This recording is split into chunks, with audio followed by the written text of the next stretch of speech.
욥기서 8장을 함께 나누고 있습니다. 욥기서 8장을 통해서 우리가 여러 가지 생각들과 또 많은 것들을 알 수가 있는데요.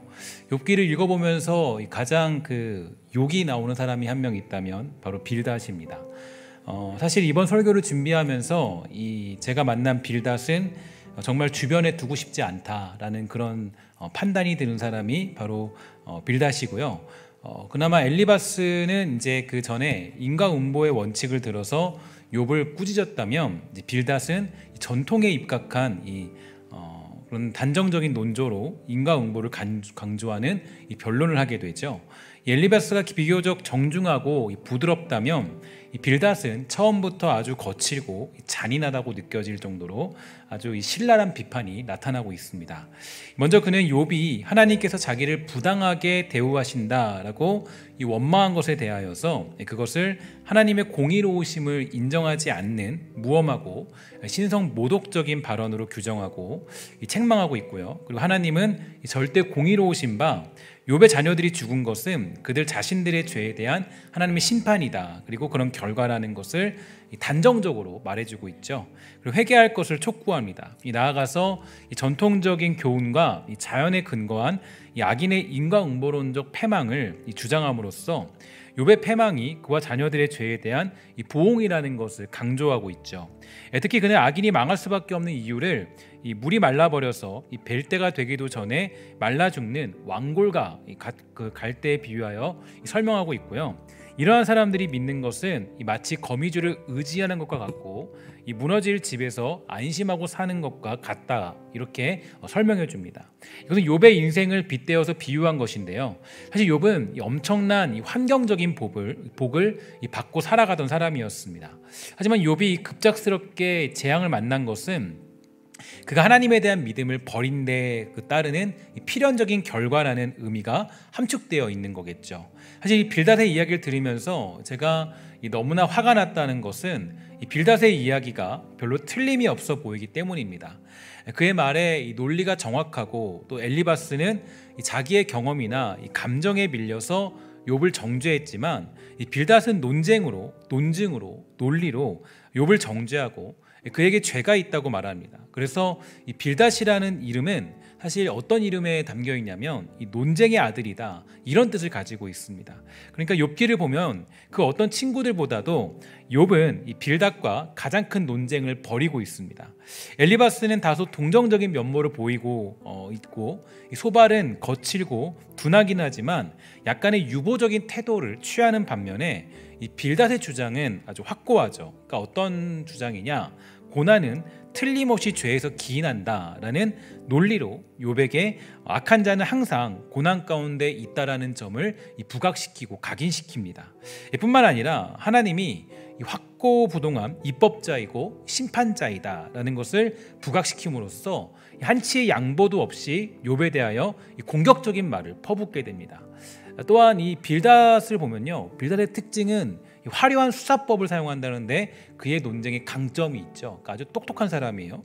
이 8장 3절에 보면 이렇게 되어 있어요. 하나님이 어찌 정의를 굽게 하시겠으며 전능하신 이가 어찌 공의를 굽게 하겠느냐, 이런 그 문장을 사용하는데, 이 문장이 보면은 이 하나님의 절대적인 공의를 강조하는 겁니다. 이것은 이제 욥이 하나님께 죄를 지었다라는 것을 지적하기 위한 사전적인 작업이라고 할 수 있고, 특히 이제 그 하나님과 전능하신 이가 대응되면서 어찌 정의를 굽게 하시겠으며와 어찌 공의를 굽게 하겠느냐라는가, 이게 이 대응을 이루게 됩니다. 그러면서 이 동의대구법이 사용돼요. 그러니까 이것은 이 부정적인 대답을 이끌어내기 위한 이 수사 의문문이 사용된 거죠. 그러니까 즉 빌닷은 이제 그 욥을 정죄하기 위해서 자기가 가지고 있는 그런 아주 지식과 이 모든 어떤 자기의 똑똑함과 자기의 뛰어남을 가지고 욥을 비난하고 있고 정죄하고 있다라는 겁니다. 그러니까 이게 빌닷이요, 굉장히 치밀한 사람이에요. 그래서 화려한 수사법을 사용하여서 자신이 이후에 펼칠 그런 논지, 그 논지의 기초가 되는 하나님의 절대적인 공의를 강변하고 있는 거죠. 그러니까 미리 자기 얘기를 하기 위해서 미리 모든 떡밥을 다 깔아놓은 거예요. 그러니까 이게 이런 사람이 무섭죠. 그러니까 미리 어떤 나중을 준비하기 위해서 미리부터 다 이런 것들을 준비해 놓고 그 논리에 대한 근거를 이렇게 미리 세워놓는 사람. 그러니까 이렇게 미리 세워놓고 그리고 이제 이 욥을 정죄합니다. 그러니까 이게 되게 이 빌닷이 그래 제가 조금 끔찍하다라는 게 엘리바스는 감정이 담겨 있어요. 그래서 설명할 때 뭘 설명하냐면 자기가 했던 경험을 얘기하잖아요. 내가 경험이 이랬지 않니? 얘기하는데 이건 경험이 없어요. 경험으로 하는 게 아니라 그냥 아주 논리적이고 논쟁적이에요. 그러니까 이거 따라갈 수가 없죠. 빌닷은 사실 욥에게 있어서는 완전히 치명적이고 욥이 따라가기 힘든, 그러니까 굉장히 대화하기 힘든 사람이 바로 이 빌닷이었습니다. 그래서 특히 그 빌닷의 공격을 보면 공격은 이제 그 욥을 아주 이 코너로 몰고 가죠. 그러니까 외통수로 딱 몰고 와서 아무 말도 할 수 없게 만들어요. 말을 할 수 없어요. 아니 여기서 말을 잘못했다가는 하나님에 대한 부정이 생기게 되는 겁니다. 그래서 혹여라도 욥이 야 그렇지 않아라고 반박하면요, 그는 하나님의 정의와 공의를 어기는 상황이 되기 때문에 사실 욥에게는 굉장히 불합리한 대화가 오늘 본문에 나타난 대화입니다. 10장까지 쭉 이어지거든요. 그러니까 이게 굉장히 이 빌닷 같은 친구가 있으면 괴로울 거예요. 힘들고 어려울 거예요. 그러니까 굉장히 어려울 거예요. 보통 감정이 통해는 감정이 안 통하죠. 그러니까 우리 여기서 이 한 가지 이제 이 본문을 읽어가면서 제가 그 한 가지 중요한 사실을 여러분들은 기억해야 됩니다. 우리 여러분 지난 주일 저녁에 말씀을 들은 분은 알겠지만 제가 로마서를 정리하면서 그렇게 말씀드렸어요. 복음이란 뭐고 하나님의 일하심과 섭리는 결국에는 하나님의 은혜라는 거예요. 하나님의 은혜라는 큰 그림인데 그 은혜라는 것은 여러 가지 의미로 사용됩니다. 하나님의 전적으로 쏟아부어 주시는 은혜이기도 하지만 그 은혜는 뭘 또 얘기하냐면 우리가 하나님에 대해서 상상할 수 없다라는 거예요. 그러니까 우리가 하나님에 대해서 규정 지을 수 없다라는 거예요. 이렇게 하나님은 이럴 것이다. 이렇게 할 수 없다는 거예요. 그러니까 원인과 결과는 우리 보통 1 더하기 1은 2다 이렇게 하잖아요. 근데 이 하나님의 은혜라는 건 1 더하기 1은 2가 아닐 수 있어요. 이게 조금 애매한, 여러분 이해를 잘 하셔야 돼요. 제가 뭐 수학을 못하는 게 아니라 1 더하기 1은 2가 아니다 이렇게 할 수 있어요. 하나님의 은혜는, 그 은혜는 우리가 생각할 수 없는 거예요. 그 하나님의 방법과 섭리와 일하심은요, 내가 가진 경험과 생각과 내가 가진 어떤 계획 이런 것들로 하나님을 규정 지을 수 없다라는 거죠. 옳은 것이 옳은 거냐 이렇게 말할 수 없어요. 하나님의 모든 섭리를 보면 이게 우리가 하나님에 대해서 생각해 볼 필요가 있는 겁니다. 그러니까 옳은 것으로 하면 빌닷 얘기 맞고 엘리바스 얘기 맞아요. 그러니까 이게 사실 옳은 것에 대한 그 의문이 욥이라는 사람입니다. 욥은 아까도 제가 계속적으로 말씀드리지만 욥의 전제적인 조건은 그는 죄가 없는 사람이에요. 일단은 우리가 보통 그 빌닷과 엘리바스는 옳은 걸 얘기했죠. 야 너가 잘못한 거는 너가 지금 문제가 있는 건 죄 때문이야. 너가 잘못했기 때문이야. 이게 사실 옳은 거예요. 지금 그 규정이 1 더하기 1은 2가 맞아요. 그게 원래 그동안 살던 방법이었어요. 근데 지금 욥이 맞닥뜨린 상황은 1 더하기 1은 2가 안 나오는 거예요. 1 더하기 1은 갑자기 막 5가 나온 거예요. 갑자기 튀어나온 거예요. 지금 이게 욥이 우리가 보통 논문으로 얘기하면은 변수라고 하죠. 변수가 갑자기 생긴, 변수가 갑자기. 그러니까 우리가 굉장히 이게 어려운, 욥이 그런 상황에 맞닥뜨리는 겁니다. 그러니까 그래서 우리가 40일 금식 기도를 하면 하나님이 응답해 주실 거예요. 맞아요, 틀려요? 맞죠. 근데 아닐 수도 있다라는 거예요. 그러니까 여러 가지 방식들이 존재한다는 거예요. 그러니까 지금 이 전통과 이 어떤 경험과 이 모든 것들에 다 어긋나고 다 이것과 벗어난 하나님. 그러니까 하나님의 은혜라는 건 단순히 그냥 간단하게 우리가 어떤 법칙으로 규정 지을 수 없다 이렇게 말씀드립니다.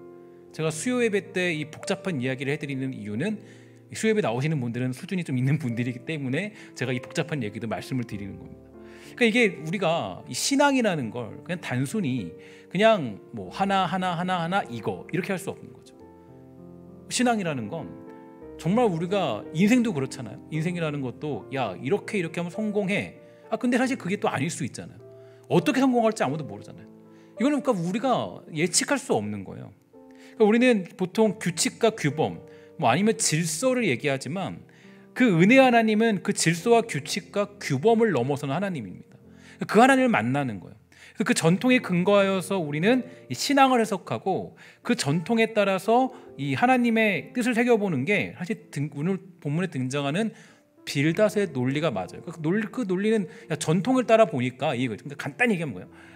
그 빌닷이 주장하는 게 전통을 따라 보니까 너가 지금 이런 꼴을 당하는 건, 너가 지금 이 모양 당하는 건 너가 죄를 졌기 때문에 전통적으로 보니까 이게 지금 우리가 지금 전통적으로 옛날의 역사로 보니까 그게 맞는 거 아니니? 이렇게 얘기하는 거예요. 지금 주장은 그거예요. 근데 제가 이제 이 말씀을 보면서 해석하면서 아주 우리가 좀 이거와 반론적인 이야기를 하는 성경의 구절이 있어서 제가 소개해드립니다. 느헤미야 이 9장 말씀인데요. 이 말씀은 여러분들이 보게 되면 그냥 너무 은혜가 되기 때문에, 이 말씀 은혜가 되기 때문에 한번 제가 좀 길지만 9장 6절부터 16절이에요. 앞에 나올 테니까 한번 따라와서 보십시오. 오직 주는 여호와시라. 하늘과 하늘들의 하늘과 일월 성신과 땅과 땅의 만물과 바다와 그 가운데 모든 것을 지으시고 다 보존하시오니 모든 천군이 주께 경배하나이다. 주는 하나님 여호와시라. 옛적에 아브라함을 택하시고 갈대아 우르에서 인도하내시고 아브라함이라는 이름을 주시고 그의 마음이 주 앞에서 충성됨을 보시고 그와 더불어 언약을 세우사 가나안 족속과 헷 족속과 아모리 족속과 브리스 족속과 여부수 족속과 기르가스 족속의 땅을 그의 씨에게 주리라 하시더니 그 말씀대로 이루셨사오매 주는 의로우심이로소이다. 주께서 우리 조상들이 애굽에서 고난받는 것을 감찰하시며 홍해에서 그들의 부르짖음을 들으시고 이적과 기사를 베푸사 바로와 그의 모든 신하와 그의 나라 온 백성을 치셨사오니 이는 그들이 우리의 조상들에게 교만하게 행함을 아셨습니다. 주께서 오늘과 같이 명예를 얻으셨나이다. 또 주께서 우리 조상들 앞에서 바다를 갈라지게 하사 그들이 바닷 가운데를 육지같이 통과하게 하시고 쫓아오는 자들을 돌을 큰 물에 던짐같이 깊은 물에 던지시고 낮에는 구름 기둥으로 인도하시고 밤에는 불 기둥으로 그들이 행할 길을 그들에게 비추셨사오며 또 시내 산에서 강림하시고 하늘에서부터 그들과 말씀하사 정직히 규례와 진정한 율법과 선한 율례와 계명을 그들에게 주시고 거룩한 안식일을 그들에게 알리시며 주의 종 모세를 통하여 계명과 율례와 율법을 그들에게 명령하시고 그들의 굶주림 때문에 그들에게 양식을 주시며 그들의 목마름 때문에 그들에게 반석에서 물을 내시고 또 주께서 옛적에 손을 들어 맹세하시고 주겠다고 하신 땅을 들어가서 차지하리라 말씀하셨사오나 잘 보세요. 그들과 우리 조상들이 교만하고 목을 굳게 하여 주의 명령을 듣지 아니하고 거역하며 주께서 그들 가운데 행하신 기사를 기억하지 아니하고 목을 굳게 하며 패역하여 스스로 한 우두머리를 세우고 종되었던 땅으로 돌아가고자 하였나이다. 이렇게 되어 있어요. 제가 긴 말씀을 읽었는데 왜 이 말씀을 읽었냐면 이 내용을 따라서 이 전통에 근거한, 그러니까 즉 빌닷의 주장대로 이 말씀을 해석한다면 이 다음에 따라 나와야 될 구절이 뭐냐라는 거예요. 지금 이 말씀을 읽었을 때 빌닷이 지금 얘기했던 주장대로 이 말씀을 해석하면 이 마지막에 따라오는 말씀은 이거야 됩니다. 이들은 회개하지 않는 한 망해야 돼요. 그러니까 너는 회개하면 망할 거야. 나쁜 놈들아. 그죠? 이 얘기잖아요. 너는 하나님을 다 줬는데 너가 지금 이렇게 말이 되니? 이렇게 전통적으로 정의와 공의 하나님이라면 이스라엘 백성들이 돌아서지 않는 한 이 교만하고 고집 피운 목이 곧은 이 백성들은 벌받아야 마땅하고 주의 명령을 따르지 않은 그들에게 자비란 있을 수 없습니다. 그냥 벌받는 게 맞아요. 근데 심지어 17절 그 초반부에 보면요 이렇게 되어 있어요. 그들은 말씀 듣지 않았다. 주께서 그들 가운데 행하신 기적을 잊어버렸다. 그들은 고집을 피우며 주께 반역을 꾀했다. 우두머리를 뽑아서 종살이의 길로 되돌아가려고 했다. 이렇게까지 얘기합니다. 완전히 개판이죠. 완전히 난리를 친 거죠. 이런 결론이죠. 근데 그러면 결론은 뭐라고 나와야 돼요? 그 다음 나오는 후반절 17절 후반절은 원래 이렇게 나와야 돼요. 너희들은 하나님이 용서하지 않을 거다. 이렇게 얘기하는 게 맞아요. 그죠? 전통적으로 봤을 때 정의와 공의 하나님이니까. 근데 17절에 보면 이런 결론이 나와요. 결론이 아주 놀라요. 제가 이 결론이 보면서 아주 충격적인 반전이죠. 이렇게 얘기해요. 이렇게 얘기합니다. 우리 한번 다 같이 읽도록 하겠습니다. 시작. 그러나 주는 용서하는 하나님이십니다. 주는 은혜로우시고 자비로우시며 쉽게 노하지 않으시고 사랑이 많으신 분이라 그들을 버리지 않으셨습니다. 아멘. 이렇게 되어 있어요. 여러분 이게 저는 너무나도 이 놀라운 그 반전이라 생각해요. 좀 더 보면 18절에 보면 이렇게 돼요. 18절에 보면요 우리 조상은 송아지 우상까지 만들어 이것이 우리를 이집트에서 인도해낸 우리 하나님이다 이렇게 말했습니다. 그들은 하나님을 멸시하고 죄를 지었습니다. 그럼 뭐예요? 야, 너 회개해. 너 그냥 너 이제 너희들 망할 거야. 이게 맞잖아요. 19절 이하에는 반전의 내용이 등장해요. 한번 잘 보세요. 주는 사랑이 많으셔서 그들을 광야에 버리지 않았습니다. 낮에는 구름 기둥으로 길을 인도했고 밤에는 불 기둥으로 인도했고 그들이 가는 길을 두 기둥이 밝혀주었습니다. 또 주의 선한 영을 보내어 그들을 가르쳤고 하늘에서 만나를 내려 먹게 했고 목마를 때는 물을 줬습니다. 그들을 광야에서 40년 동안 돌봐줬습니다. 그들에게는 부족한 것이 없었고 그들의 옷은 헤어지지 않았고 그들의 발은 부르트지 않았습니다. 이 반전의 내용이 계속된 역사예요. 그러니까 하나님과 인간의 관계가 정의와 공의와 이 전통으로 그냥 이런 것들로 평가할 수 없다라는 거예요. 하나님은 은혜 하나님이죠. 그러니까 우리의 계산과 우리의 한계와 우리가 가지는 어떤 그런 모든 논리와 이걸 모든 걸 뛰어넘어서 우리에게 사실 뭘로 주시냐면 하나님의 사랑으로 그걸 모든 걸 뛰어넘죠. 그래서 결국 하나님은 어떤 하나님이냐? 오히려 전통적으로 볼 때는 우리 하나님은 반전의 하나님이죠. 오히려 이 반전, 변수의 하나님이에요. 인과응보의 틀을 깨시고 이 정의와 공의의 틀을 깨는 하나님입니다. 그러니까 정의와 공의로 한다면 이스라엘 백성들은 다 멸망에 맞아요. 멸망에 맞죠. 근데 안 그래요.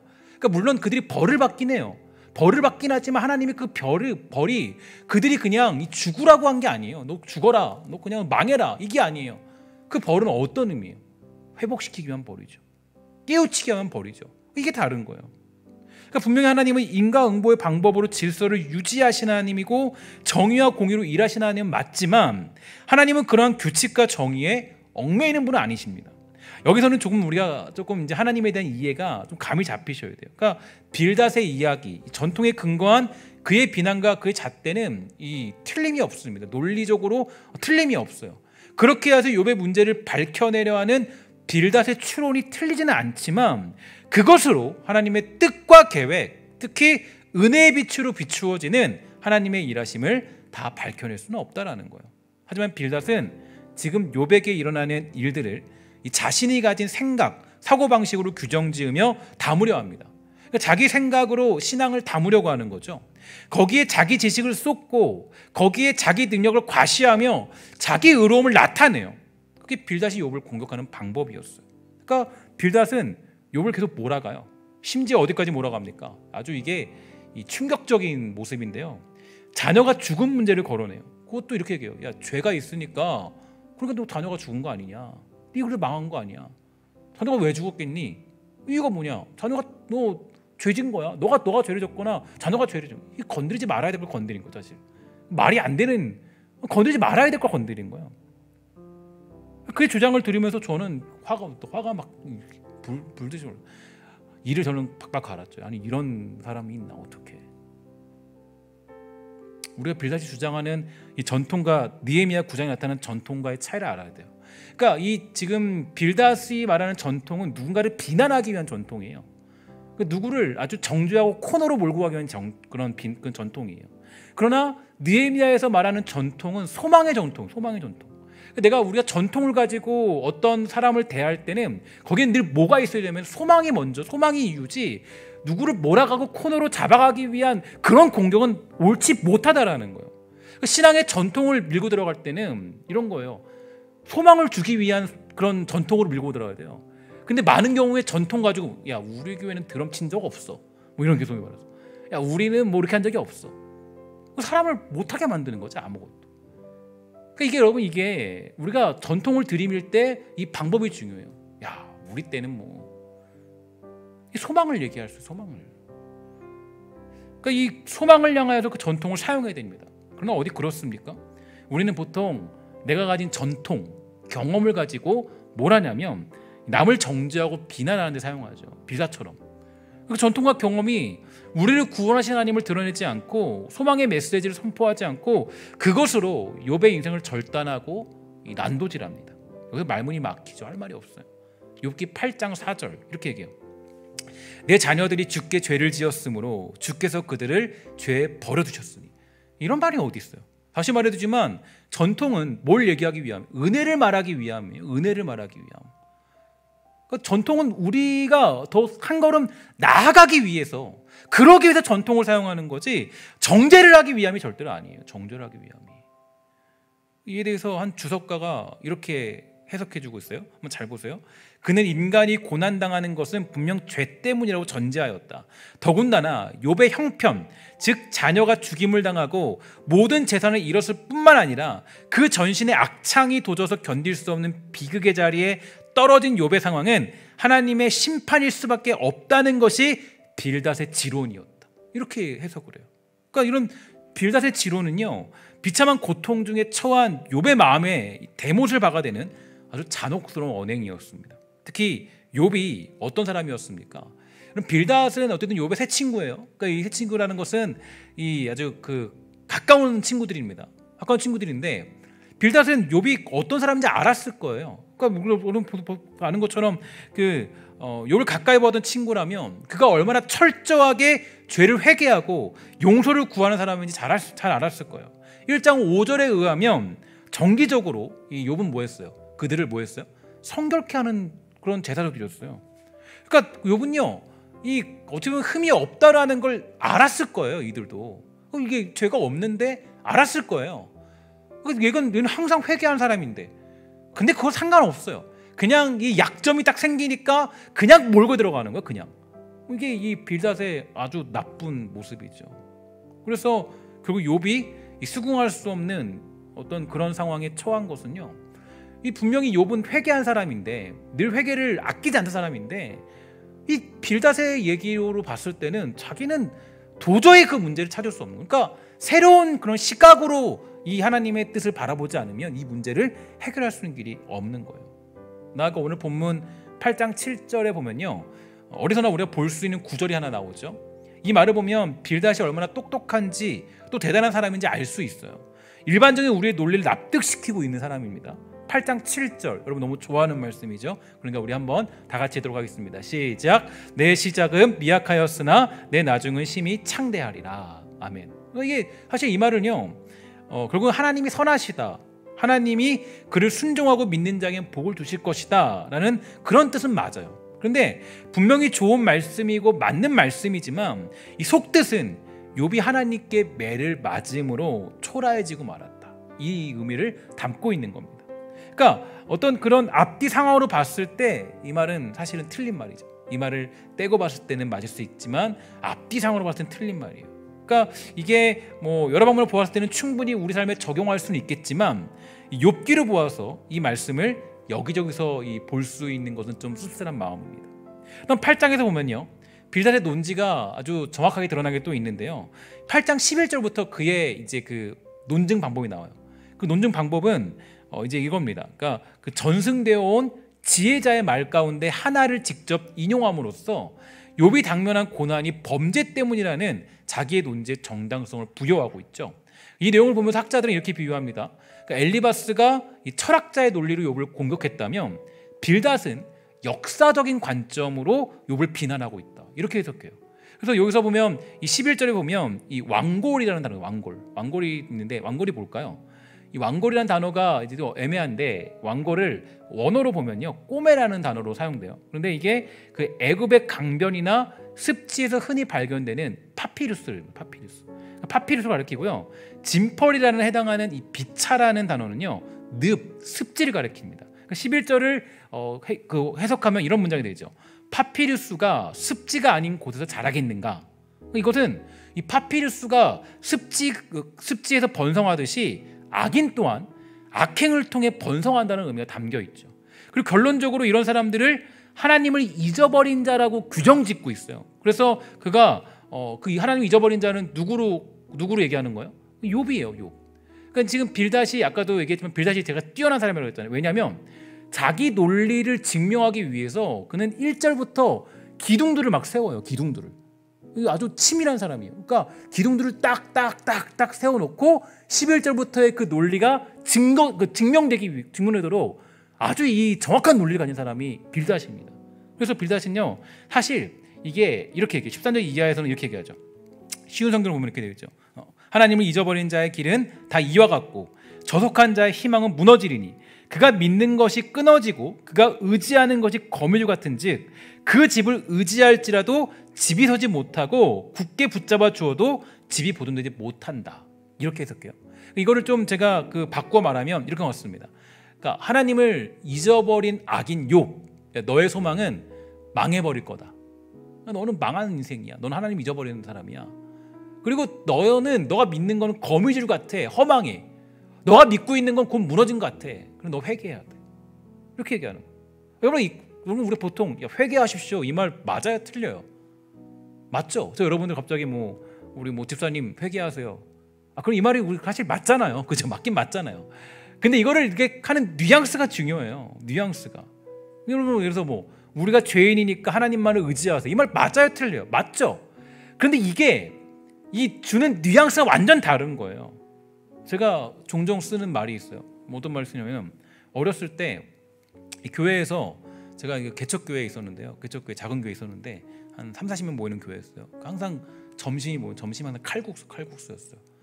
칼국수가 제가 지금 좋아하는 이유가 그거 같은데 칼국수를 먹었어요. 칼국수가 항상 불어터진 칼국수가 30명을 해야 되니까 사모님이 혼자 하셨거든요. 혼자 하시고 그래서 그 청년들을 먹고 다 먹고 그랬어요. 그럼 늘 그 불어터진 칼국수를 끓여서 먹다 보면요, 사모님께서 이제 먹고 있으면 간장은 이상하게 좀 늦게 나와요. 처음부터 안 나오고 양념 간장을 이렇게 갖고 항상 그러면 쓰는 말이 있죠. 간장 주면서 먹으라고요. 대야 간장 쳐먹어라 이렇게 얘기하는 거예요. 저는 쳐먹어라. 간장 쳐먹는 거 맞죠, 그죠? 쳐먹는 거 맞아요. 간장 쳐서 먹잖아요. 근데 간장 쳐먹어라 이렇게 얘기하는 거예요. 그러면 다들 조용히 있다가 웃음이 터집니다. 간장 쳐먹으라고 맛있겠네요. 그래서 여러분 이게 이 말과 저 말은 정말 달라요. 그러니까 어떤 얘기냐면 빌닷은 자연적인 비유가 담긴 격언을 담아서 이렇게 하는 거예요. 격언을 담아서 이 망할 놈의 욥아 회개해라. 간단히 얘기하면 그러니까 격언을 담아서 그러니까 이 자연적인 그런 격언을 담아서 이 망할 놈의 욥 너 회개해라. 우리 그렇게 사용하는 거 아니에요. 격언이나 아니면 우리가 어떤 자연의 이치를 보면서 제가 이 반대로 너무 멋진 얘기 하나 해줄게요. 마태복음 6장 26절 예수님이 하신 이렇게 말해요. 공중의 새를 보라. 심지도 않고 거두지도 않고 창고에 모아두리도 아니하되 너희 하늘아버지께서 기르시나니 너희는 이것들보다 귀하지 아니하냐. 멋있죠? 위로가 되죠? 이 말과 아까 했던 누구예요? 빌닷이 얘기했던 그 말과 사실은 비슷한 얘기예요. 그냥. 그런데 완전히 다른 거예요. 완전히 뜻이. 그 얘기예요. 사실은 비슷한 얘기예요. 빌닷은 이 격언이나 자연적인 이치를 가지고 야 너 그러니까 망하는 꼴 봐라 너 이렇게 얘기하는 거고, 예수님은 야 공중의 새를 봐라. 너희들 내가 하물며 죽이겠니? 너 정말 먹이고 입히지. 완전히 다른 개념. 완전히 다른 개념. 말은 이렇게 사용하는 거예요. 우리의 생각보다 우리의 계획보다 우리의 뜻보다 크신 하나님, 우리는 그 하나님을 고백하고 선포하는 거예요. 우리 생각으로 하나님의 뜻을 담아내고 규정짓고 완성지어서 사람을 아유 칼로 자르듯이 해버리면 안 되는 겁니다. 그러니까 여러분 저기 보면 우리가 보통 답이 없어 보이는 사람이 있죠. 우리 판단할 수 없어요. 그죠? 그 사람 지금은 엉망이에요. 지금은 개판이에요. 지금 봐도 소망이 없어 보여요. 지금은 봐도 정말 별거 없어. 너는 죄도 짓고 정말 쓸모없다. 아니에요. 하나님이 언제, 어떻게, 어떤 방법으로, 어떻게 완성시킬지 몰라요. 그럼 우리가 예측할 수 없어요. 그래서 그리스도인들은 뭐예요? 언제나 소망이에요. 소망. 그리스도인들은 말도 안 되는 그런 황무지에서도 뭘 봐요? 사람이 이상한 거예요. 이게 그리스도인들이 보면 되게 마치 아편 같다 막 그렇게 얘기하잖아요. 마르크스주의에서. 기독교인들 보니까 얘네들은 이상한 거예요. 얘네들은 고난을 주고 막 죽여도 얘네들은 소망을 잃지 않는 거예요. 왜 그러냐 봤더니 이 그리스도인들은 아편 먹은 것 같이 매일같이 소망을 가지고 살아가는 거예요. 매일같이. 매일 사람이 죽어가는데도 이 사람들이 소망을 보고 살아가는 거. 하나님 믿는 사람들은. 우리 격언을 사용하고 뭘 사용하고 어떤 일이 있어도 우리 소망을 가지고 얘기하는 거. 소망을 가지고 언제나. 그래서 우리의 생각으로 하나님의 뜻을 담아내고 규정 지으면서 완성하려고 하는 경우가 있어요. 근데 그 대부분 완성은요, 소망의 완성을 두지 않아요. 대부분 정죄의 완성. 대부분 저 사람은 안 돼, 저거 아니야, 끝났어, 이렇게 주죠. 이렇게. 여러분 언제나 이 생각하셔야 돼요. 하나님은 우리의 생각보다 크고, 그다음 뭐요? 제가 이거 이렇게 만들어낸 문장인데요. 그러니까 하나님은 우리 생각보다 크고 결과로도 담을 수 없다. 저는 이렇게 생각해요. 그러니까 하나님은 우리 생각보다 훨씬 크시고 결과로도 담을 수, 결과로도 담을 수 없다라는 건 내가 그냥 이 결과를 가지고 하나님의 어떤 뜻이다라고 정확하게 다 얘기할 수 없다라는 거예요. 단지 우리는 뭐예요? 단지 우리의 믿음은요, 이제 제가 마지막 결론을 내리는데, 단지 우리의 믿음, 우리가 가져야 될 소망의 믿음은 이겁니다. 시편 23편, 단지 우리의 믿음은 이거예요. 단지 우리의 믿음. 우리 너무 잘하는 말씀이니까 우리 한번 볼까요? 제가 읽도록 할게요. 여호와는 나의 목자시니 내게 부족함이 없으리로다. 그가 나를 푸른 풀밭에 누이시며 쉴만한 물가로 인도하시는도다. 내 영혼을 소생시키시고 자기 이름을 위하여 의의 길로 인도하시는도다. 내가 사망의 음침한 골짜기로 다닐지라도 해를 두려워하지 않을 것은 주께서 나와 함께 하심이라. 주의 지팡이와 막대기가 나를 안위하시나이다. 주께서 내 원수의 목전에서 내게 상을 차려주시고 기름을 내 머리에 부으셨으니 내 잔이 넘치나이다. 내 평생의 선하심과 인자하심이 반드시 나를 따르리니 내가 여호와의 집에 영원히 살리로다. 이게 믿음이에요. 이게 믿음. 우리의 믿음은 이거예요. 하나님이 이렇게 하시니까 이렇게 하겠다가 아니라 그냥 그분은 누구예요? 그분은 그냥 이건 변함이 없어. 뭐가 변함이냐면 선한 목자라는 분이 변함이 없어. 선한 목자라는 분이 사망의 음침한 골짜기를 지날 때도 하나님은 어떤 분이에요? 선한 목자신 거예요. 내가 사막을 걷는다 할지라도 그분은 선한 목자신 거예요.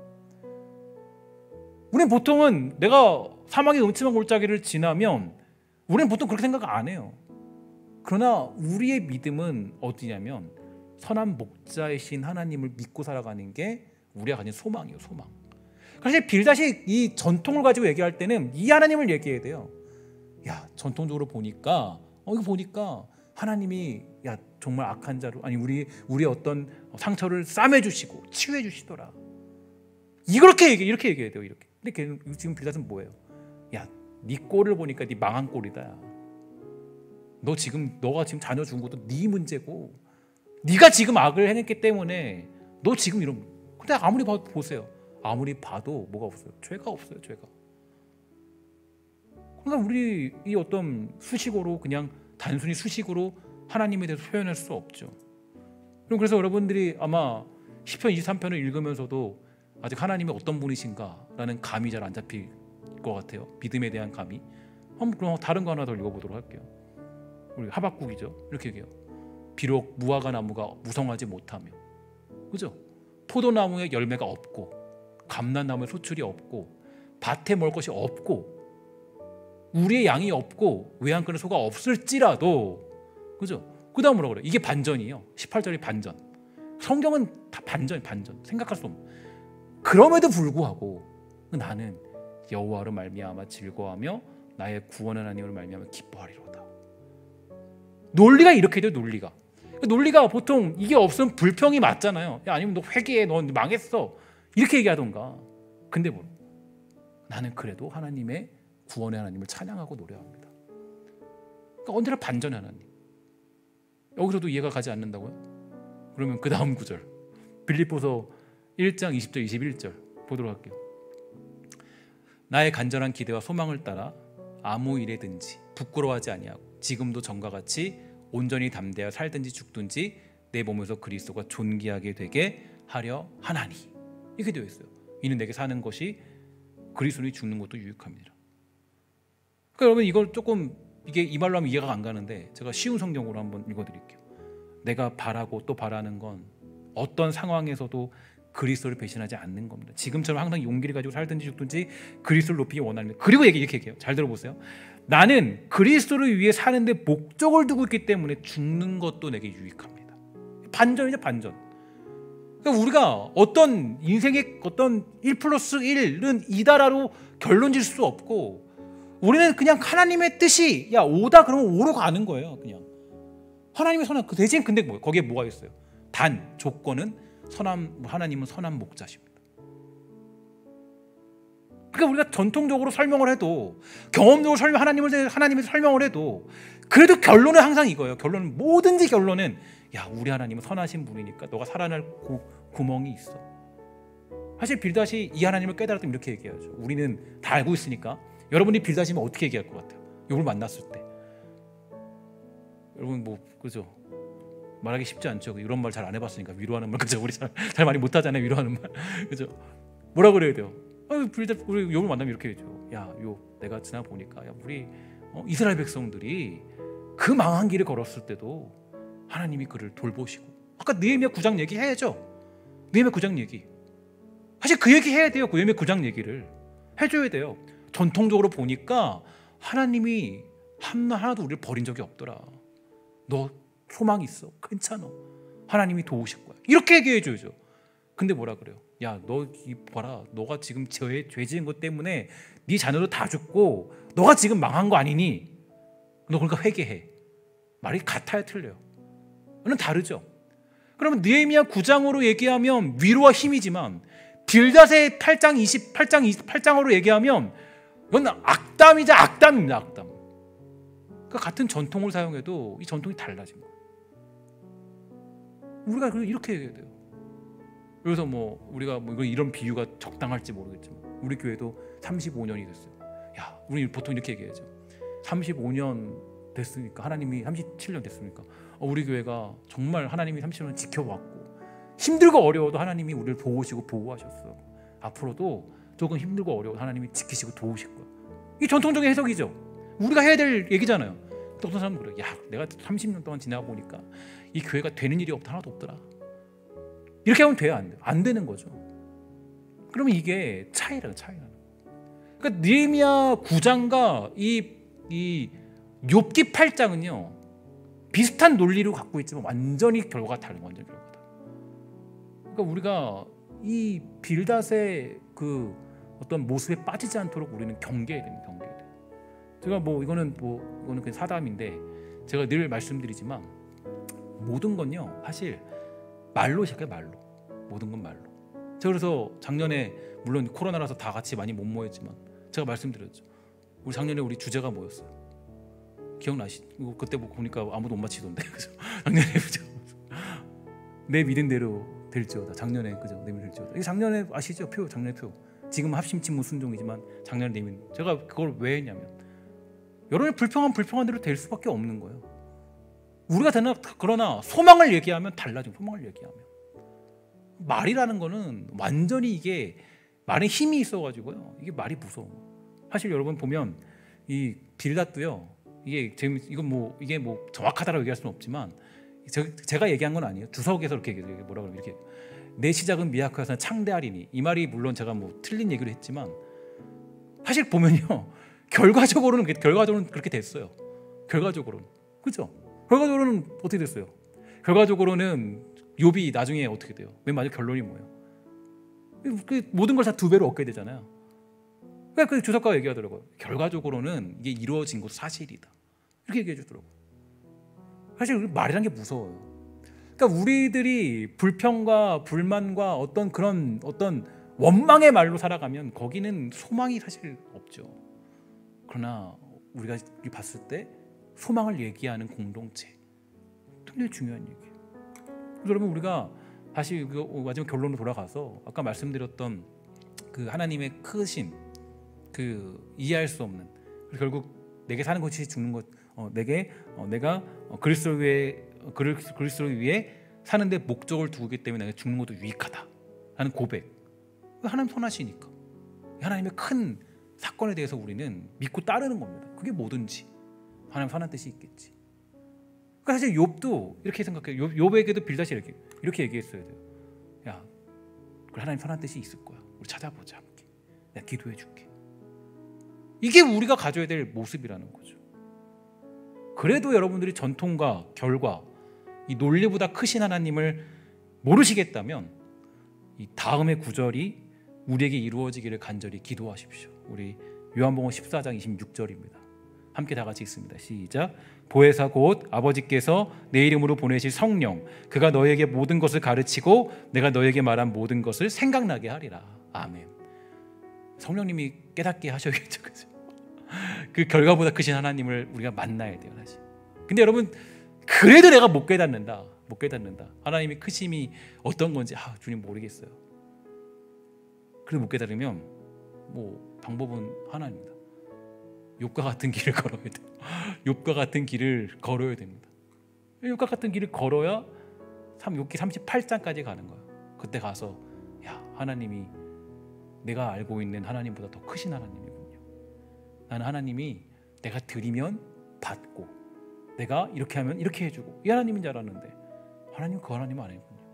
하나님은 내 모든 논리와 세상의 모든 가치와 세상의 모든 것들을 자기의 결정대로 일하시고 자기의 선하심대로 이루시는 하나님이시군요.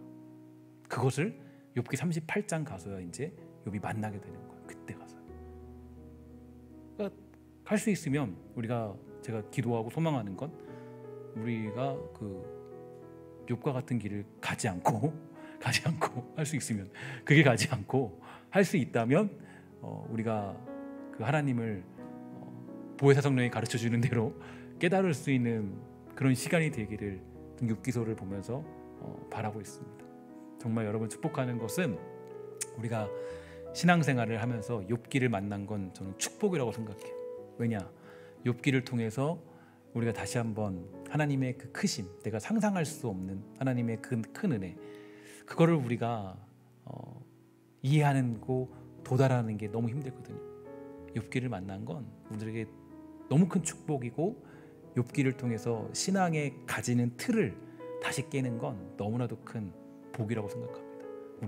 저도 마찬가지고 여러분도 우리 함께 정말 하나님이 누구신지 똑똑히 우리의 눈으로 보고 기뻐하고 즐거워하는 우리 신성의 권속이 다 되기를 주의 이름으로 간절히 축원합니다. 우리 기도하도록 하겠습니다. 하나님 감사합니다. 우리의 전통과 결과, 논리보다 크신 하나님, 그 모든 것보다 크신 하나님을 이 시간 다시 한번 생각해 봅니다.